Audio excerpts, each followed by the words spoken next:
ইমাম হচ্ছেন বিশ্বের সেরা সুন্দর মুহাম্মদ সাল্লাল্লাহু আলাইহি ওয়াসাল্লাম। তার প্রশংসা করতে গিয়ে একজন আলোচক বলেছেন সিক্স প্যাক, এটা নিয়ে কিছু কথা ইদানিং খুব টকটক হচ্ছে। তো সিক্স প্যাক এটা হচ্ছে একটা মডার্ন মানে ইংলিশ ল্যাঙ্গুয়েজ, এটা ইংলিশ প্রনাউন্সিয়েশনে এই জিনিসটা চলে আসছে।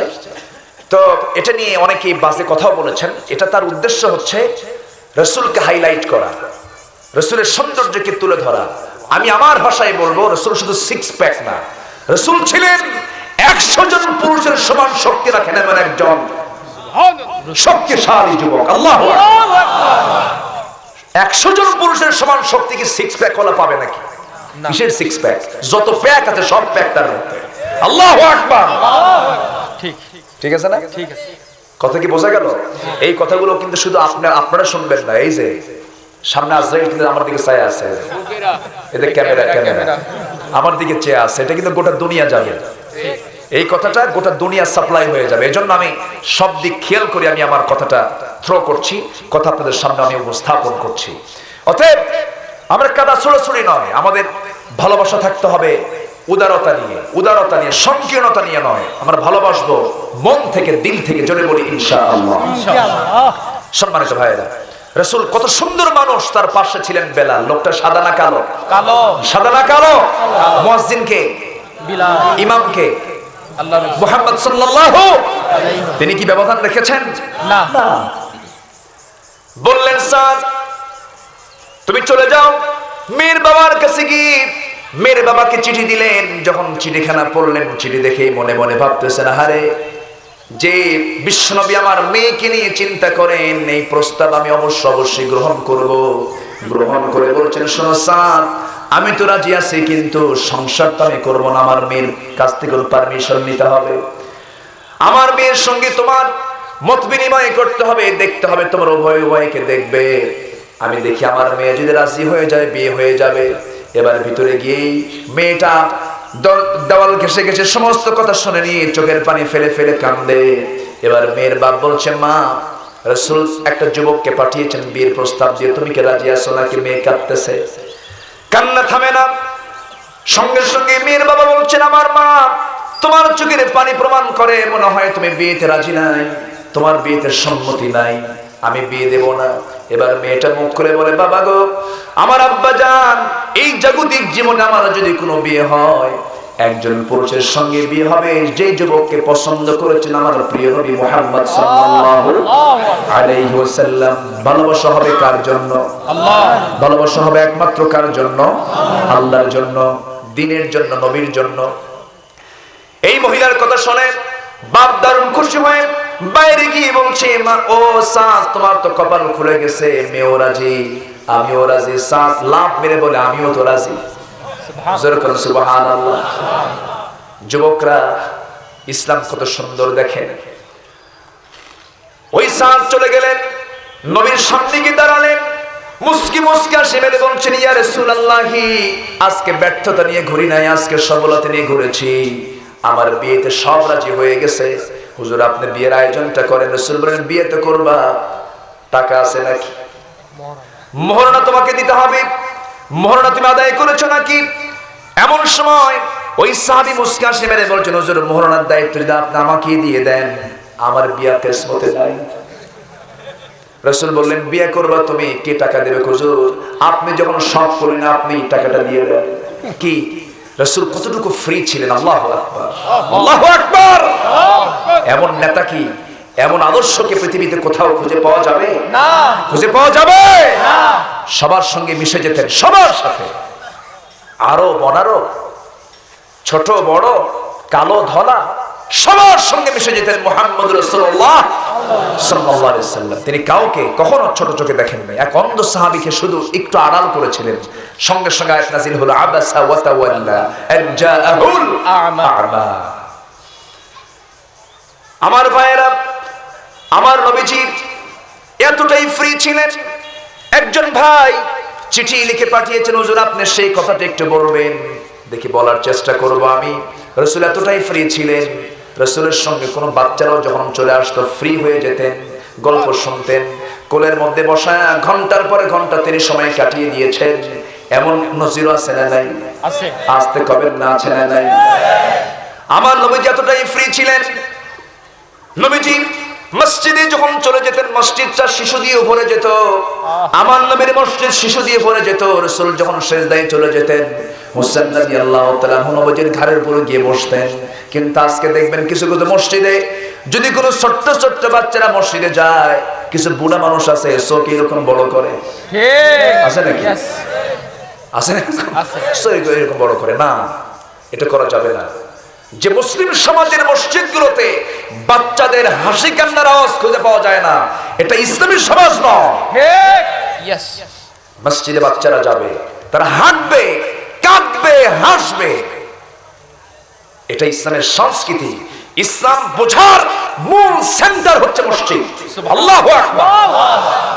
বাচ্চাদেরকে নিয়ে যাবেন, বসাবেন, সামনে বসায় দিবেন, ওরা হাসুক কান্দুক।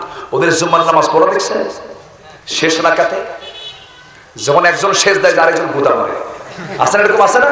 ওর গুদাটাও কবুল করবেন কে? আল্লাহু আকবার।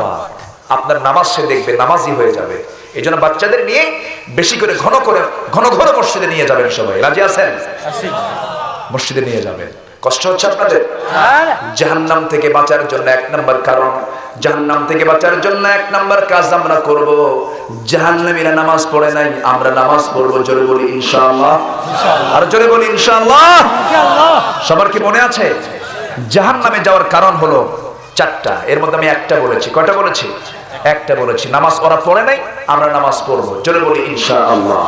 সময় নেওয়ার সময়, সময় বুঝে না না বুঝে, বুঝে, জেনে না না জেনে, জেনে, তাড়াতাড়ি না আস্তে আস্তে, আস্তে আস্তে, মনে থাকবে সবার? সবাই আস্তে আস্তে বুঝে শুনে পড়তে হবে। এক লোকের বাড়ি মসজিদের পাশে, লোকটা হিন্দু, মসজিদের সামনে দিয়ে প্রত্যেক দিন যায়, আর একটা আওয়াজ তার কানে আসে ঘন ঘন, সামিআল্লাহু লিমান হামিদা। হামিদা। এই আওয়াজ যখন তার কানে আসে, সে কয়েকদিন এটা রীতিমতো শোনার পর তার মনে একটা প্রশ্ন জেগে উঠলো যে হামিদা এই মহিলার নামে এত হুজুর দোয়া করে কেন? তার একটা চিন্তা আসলো। এখন এই চিন্তার প্রশ্নটা করবে কার কাছে? চিন্তা করতে করতে ভাবলো, দেখি আমারই এক প্রতিবেশী মুসলমান আছে, সেও তো নামাজ পড়ে, দেখি তাকে একটু গিয়ে প্রশ্ন করি। তো প্রতিবেশী মুসলমানকে গিয়ে বললো, ভাই আমি পাঁচ ওয়াক্ত নামাজের যখন আজান হয় মাঝে মাঝে সামনে দিয়ে যাই, কিন্তু তোমাদের ইমাম সাহেবের যে কি হলো, ওই রুকু থেকে দাঁড়াতেই নামাজের মধ্যেই দেখি মাঝে মাঝে একটা আওয়াজ আমি শুনি, এক মহিলার নামে দোয়া করে, হামিদা হামিদা করে। রহিমা করিমা বহুত আছে, কিন্তু হামিদা মেয়েটা কার নেই? তার মধ্যে একটা জাগছে যে এক মহিলার নামে দোয়া করে, আরো তো মহিলা আছে। এখন এই মুসল্লি বলতেছে, ভাই আমি তো 25 বছর যাবৎ 5 ওয়াক্ত নামাজ বা জামাতের সাথেই পড়ি, আজ পর্যন্ত সত্যি কথা কি ভাই, আজ পর্যন্ত আমিও জানি না আসলে হামিদা মেয়েটা কার মেয়ে। কি কথা কি বোঝা গেল? তাহলে এখন কোন ওই হিন্দুর চিন্তার মধ্যে আর এই চিন্তা, এই মুসল্লির চিন্তার মধ্যে কোনো তফাৎ আছে না। আসতে কবেন না আছে? আমাদের নামাজের দশা হয়েছে আজকে এরকম, বুঝি না। এই জন্য ইমাম সাহেব নামাজ লম্বা করলে বিরক্ত লেগে যায়, কিন্তু যে ইমাম সাহেব নামাজটাকে লম্বা করবেন সে হলো ভালো ইমাম। এক মসজিদের কমিটি আমাকে বলেন, হুজুর এমন একজন হাফেজ পাইছি নামাজ এত আস্তে আস্তে পড়ে, ভাল লাগে না। যে নামাজ 1 ঘন্টায় শেষ হবে সেই নামাজটা সে প্রায় 2 ঘন্টা লাগায় দেয়, হবে না। কারেকশন খুব ভালো, 1 ঘন্টায় শেষ। কি কথা কি বোঝা গেল? শেষে বলে, হুজুর এগুলো আইসে হুজুরদের কাম হবে না, এটা পাল্টাই। শেষে দোষ হয়ে গেল হুজুরের। এখন হুজুর মনে মনে চিন্তা করে, থাম, আমি যখন আলসাই হয়েছি এমন কব আমি তো বুঝবো না, তোর 14 গোষ্ঠী বুঝবে না। কি কথা কি বোঝা গেল? এরকম করে নামাজ পড়া যাবে না। নামাজ আমরা পড়বো সুন্দরভাবে, জোরে বলি ইনশাআল্লাহ। যার নামাজ সুন্দর যত হবে তার ঈমান সুন্দর তত হবে। আমরা নামাজটাকে সুন্দর করবো, জোরে বলি ইনশাআল্লাহ। নামাজের মধ্যে দুনিয়ার কথা মনে হয় না? হয়। আসতে কোন কেন? নামাজের মধ্যে দুনিয়ার কথা মনে হয়? নামাজ কি কবুল হবে? না, হবে না। সৌসেজদা আছে না নাই? আছে। সৌসেজদা কিসের জন্য দিছে? ভুল হলে ঠিক করো, ভুল হলে ঠিক করো। তাহলে ভুল হতে পারে, ভুল হলে ঠিক হওয়ার উপায় আছে না নাই? আছে। সাহাবী একজন এসে রাসূলকে প্রশ্ন করবেন, রাসূল নাই। এক সাহাবীকে এসে বললেন, ভাই আলী নামাজের মধ্যে দুনিয়ার কথা মনে হয় নামাজ কেমন কবুল হবে, শক্ত ফতুয়া আপনাদের মতো হবে না। শক্ত ফতুয়া শুই না সাহাবী হতাশ হয়ে চলে গেছে। আমার রাসূল কিছুক্ষণ পরে এসে বলেন, আলী তোমার কাছে কেউ আসছিল? হ্যাঁ। তুমি কি বলেছ? কি নামাজের মধ্যে দুনিয়ার কথা মনে হলে নামাজ কবুল হবে না, তাই? ঠিক আছে, তোমার মাসলার আলোকে আমি তোমাকে একটা কাজ দেব। কি কাজটা হচ্ছে, তুমি এই মুহূর্তে ওযু বানাও, নামাজে দাঁড়াও। নামাজের পর আমি তোমাকে আমার পক্ষ থেকে সুন্দর একটা আকর্ষণীয় চাদর তোমাকে উপহার দেব। তার চিন্তার মধ্যে কিসের চিন্তা ঢুকালেন? চাদরের চিন্তা। ওযু বানালেন, নামাজে দাঁড়ালেন। নামাজে দাঁড়ায়া প্রথম রাকাত খুব মনোযোগ দিলেন। দ্বিতীয় রাকাতে নামাজ পড়তে নিয়ে নামাজের মধ্যেই মনে হয়ে গেল, হারে বিশ্বনবীর মতো মানুষ আজকে আমাকে উপহার দিবেন একটা চাদর। সেই চাদরটা মা আয়েশার ঘরের না মা হাফসার ঘরের? এই চিন্তা করতে করতে নামাজ শেষ করে ফেললেন। আসসালামু আলাইকুম ওয়া রাহমাতুল্লাহ, আসসালামু আলাইকুম ওয়া রাহমাতুল্লাহ। সালাম ফিরে নবীর চোখে আলীর চোখ পড়ে গেল। রাসূল তার দিকে তাকান, আলীও তার দিকে তাকান। আমার নবীজি মুস্কি মুস্কি হাসেন, আলীও মুস্কি মুস্কি হাসেন। আমার রাসূল বলছেন, আলী রে মুস্কি মুস্কি হাসো কেন? হুজুর আপনি যে কারণে আমিও সেই কারণে। আল্লাহু আকবার, আল্লাহু আকবার বলবেন না? আল্লাহু আকবার। আমার রাসূল বললেন, আলী ফতুয়া তো দিছিলা শক্ত ফতুয়া, ওরকম শক্ত ফতুয়া দিলে তুমিও শেষ, তুমিও শেষ হয়ে গেলে। মন তো ধরা যায় না, মন তো ছোঁয়া যায় না, মন মারে দৌড় বাজারের দিকে, মন মারে দৌড় মক্কার দিকে, মন মারে দৌড় গুলিস্তানের দিকে, মন মারে দৌড় সাত মাথার দিকে, কত 14 মাথার দিকে চলে যায়। কিন্তু মন চলে যাবে, তোমার নামাজের তারতিব ঠিক নাই, তোমার নামাজের কোনো অজিব কাজ ভুল হয়ে গেছে। শেষ বৈঠকের তাশাহুদ পড়ে ডান দিকে সালাম ফিরে 2টা পেনাল্টি সেজদা মেরে দাও। আল্লাহ তোমার ভুলকে সংশোধন করে তোমার নামাজ আল্লাহ রাব্বুল আলামিন কবুল মঞ্জুর করে নেবেন। সবাই কি নামাজ পড়তে রাজি আছি? সবাই কি নামাজ পড়তে রাজি আছি? আবার সে আলী ওনার ব্যাপারে মন্তব্য কেমন কি করবেন জানি না। সে আলীর আবার নামাজের মনোযোগিতা কেমন ছিল? যুদ্ধের ময়দানে যুদ্ধ করতে গেছেন, যুদ্ধ করতে গিয়ে পায়ের ভিতরে তীরবিদ্ধ হয়েছে, সেই তীরটা কেউ বের করতে পারে না। হযরত আলীর ব্যাপারে নবীর কাছে সাহাবায়ে কেরাম পরামর্শ চাইলেন। আমার রাসূল বললেন, সাহাবীরা আমি জানি আমার আলীর নামাজের মনোযোগিতা কেমন। আমার আলী যখন নামাজে দাঁড়াবে সেই সময় তোমরা তার পা থেকে তীরটা টান মেরে বের করে নেবে। হযরত আলী নামাজে দাঁড়ালেন। নামাজে দাঁড়ানোর পর সাহাবায়ে কেরাম তার পা থেকে নামাজরত অবস্থায় যখন তার পা থেকে তীরটা টান মেরে বের করছিলেন, কিতাবের মধ্যে আসছে গোশতগুলো ছিঁড়ে ছিঁড়ে আসে, রক্তগুলো গড়ে গড়ে পড়ে। নামাজ শেষ হয়ে গেল, নামাজের মধ্যে আলীর মুখ থেকে বিন্দু পরিমাণ কোনো আওয়াজ বের হলো না। নামাজ শেষে তিনি প্রশ্ন করেন, ভাইরা আমার, নামাজের আগে যে কষ্টদায়ক যন্ত্রণাদায়ক তীর নিয়ে নামাজ শুরু করেছিলাম সেই তীর তো নামাজের পরে দেখি না। তার সবাই বলেন, আলী নবীজির পরামর্শ নিয়ে তোমার পা থেকে নামাজের মধ্যে আমরা তীরটা বের করে নিয়েছি। হযরত আলী বলেন, আল্লাহর কসম করে বলি আমার নামাজের মধ্যে তোমরা কখন তীরটা বের করেছো আমি আলী বিন্দু পরিমাণ কোনো টের পাই নাই। সুবহানাল্লাহ। এমন নামাজের জন্য জান্নাত আছে না নাই? আসতে কবেন না আছে না নাই? এমন নামাজ আমরা পড়বো সবাই।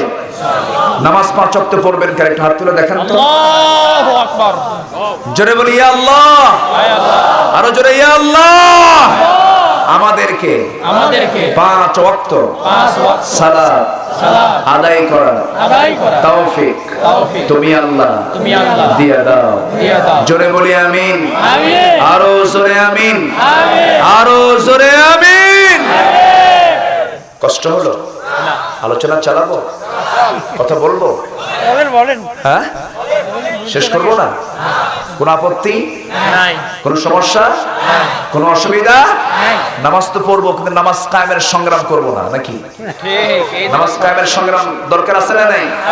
আসতে কবেন না আছে না নাই? নামাজ আদায়ে ডোনাল্ড ট্রাম্পও বাধা দেবে না, থেরেসা মে বাধা দেবে না, হ্যাঁ নরেন্দ্র মোদী, দামোদর দাস নরেন্দ্র মোদীও বাধা দেবে না, কেউ বাধা দেবে না নামাজ আদায় করতে।